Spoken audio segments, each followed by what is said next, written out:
আসসালামু আলাইকুম everyone, welcome to আজকে শনিবারের পাড়াগ্রাম গরুর হাট। শনিবারের পাড়াগ্রাম গরুর হাটে সুন্দর কিছু এবং বিশাল কিছু ষাঁড় উঠেছে।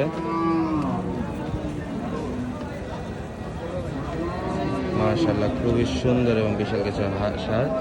এগুলো সব হাই ব্যাপার ডগায় আছে। হাই ব্যাপারি one of the best collection নিয়ে আসে পাড়াগ্রাম হাটে।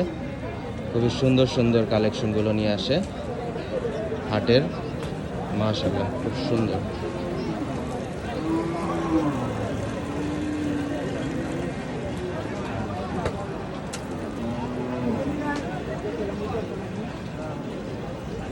তার ডগায় সবগুলো শাড়ি সুন্দর, একটা থেকে একটা, কোনোটাই কম সুন্দর না। মাশাআল্লাহ।